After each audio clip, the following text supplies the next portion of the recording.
Hey guys, this is Erika, and she has tint on her hair. She wants a beachy balayage. It's going to be like a warm, a Bronde color. It's going to be so pretty. She has a lot of hair. So guys, stay tuned to see how I accomplish this goal.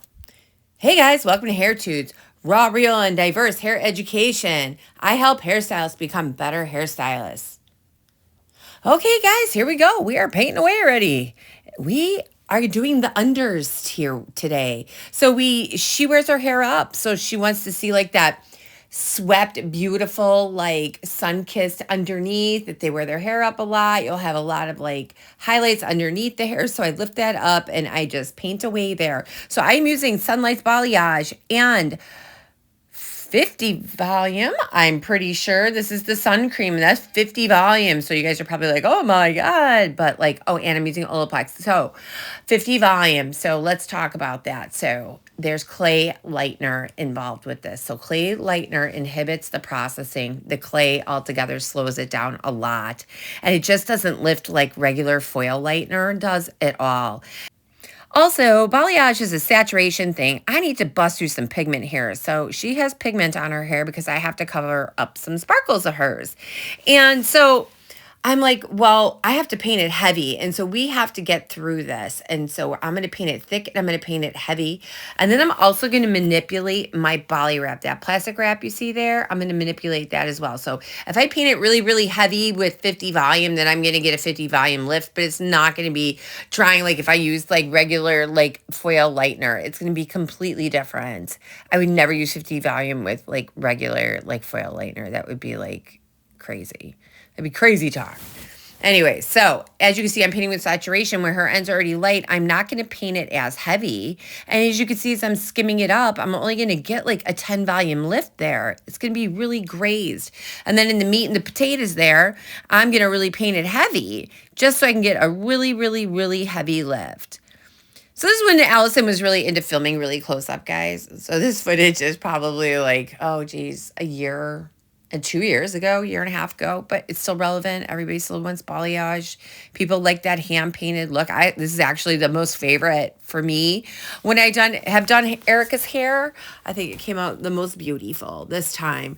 We've since transferred her over to a little bit stronger coverage of gray coverage, and so it's a little bit harder to even bust through that. So she's not getting like as good of a lift as this was, but she is also getting some more sparkles there in life, as we all do. So just paint away, guys. So as you can see, I take these V sections and I leave chunks out for dimension. So the bigger the section, more dimension, the littler the section, the less dimension. Most people overpaint. So we don't want to overpaint this. So like I said, balayage is a like layering technique, and it's like applying nail polish. Like one coat ain't going to do it, but 2 coats going to look great. 3 coats going to look probably just like bomb, right? It's never going to dry, but you know what I'm saying. So when we get to the top, we never like know what to do here. And I say, if you weave it out, when in doubt, weave it out. Like you can always just feather it up, paint it out. It will always look great. I never have a problem like, oh, what do I do here? Weave it out. Even on the sides, if you don't know what to do, like on the sides, just weave it out. It'll still look great. I've never had an issue. And then you could always give it like a light tease or something. Even with the balayage, I can do a light tease. I just did one the other day that was just like so beautiful. Oh, on Edith's hair. I do Edith's hair. I should put the link in here. Oh, guys, there it is. Found it. That's Edith's. Go check it out. That's like a teasy balayage. I just did her hair the other day. Exact same way. Looks absolutely amazing. But anyways, this one looks amazing too. So back to her hair. So we're just painting away saturation. As you can also tell, I work my way down the strand. I start at the top and I work my way down. Now I'm using the Candy Shaw brushes as well. They're super stiff and I like that when I use this paint. So I also use Oligo Pro. And sometimes it depends on what I'm doing. Like Oligo Pro doesn't lift as much as this one does. This one you get up to 9 levels of lift. Hey guys, do you ever have hairstylist burnout? Because I know I've had it like, I don't know, probably 500 times. So here's some tips for facing hairstylist burnout. I know I found if I set more boundaries, things were better. And if I raised my prices, I was much happier. And when I set a firm schedule, I always love to go on vacation and get away and make sure you take care of you. I love self-care, guys. If you're interested in lifestylist coaching, go ahead. There's more information in the description.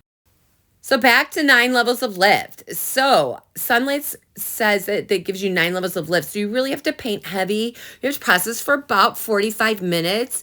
You can use heat, but very, very gentle amount of heat. Like just like to keep like its aura warm, like nothing crazy. And you have to use like indirect heat. So you have to use like the lobster red lights, the infrared lights, or a roller ball kind of heater or something like that. So you're just gonna work your way down the hair, feathering up. And then I always have a big brush and a little brush. And like sometimes if I get balls on there, I always call them balls, like big clumps. So if balayage works on saturation, if you get balls on there and that's a big clump of saturation, you're going to get a big hot spot. I hate hot spots. So if I need to smooth something out, I will just smooth it with my fingers. I have like T-minus 5 seconds to like till it starts burning my hands. I do not like wearing gloves when I balayage. The hair starts slipping, my hands start cramping. So I have a wet towel next to me and I'm constantly wiping my hands. So guys, don't worry, I am wiping it all off as soon as it gets on my fingers. I just cut all those bits out for you. It's super boring. So here we're doing the money piece. I take a huge diagonal back, and because I really want it bold around the bottom of her face, but not too much at the top. And then you can see all those sparkles. So we have definitely transitioned her over to having like more coverage these days. And oopsie, a booger flew and we got to get that. I will. Don't worry, guys. And so we have gone with more coverage, so it's a little bit deeper, so she's not getting as bright of a lift. So the more pigment you put on somebody's hair, the less lift they're going to get. So after this, we are going to go ahead and give her a color melt, but we just used Oligo Colora Gloss. And we used like 5IN to blend away. I don't even think at the time we were using IN yet. I think we're just using N, 5N. And to like her toner, which was like 9GV on the ends.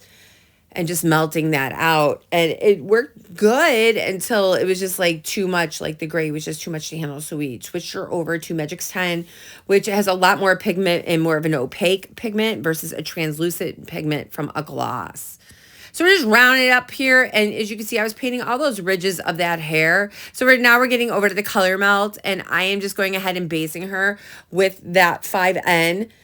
And I'm working my way from the bottom to the top. I just find it a little bit neater. I don't like flipping hair over. So I have my assistant filming and holding. She is multi-talented. So now I put the lighter color in the ends. I take big sections. I just work that through. It makes a huge mess.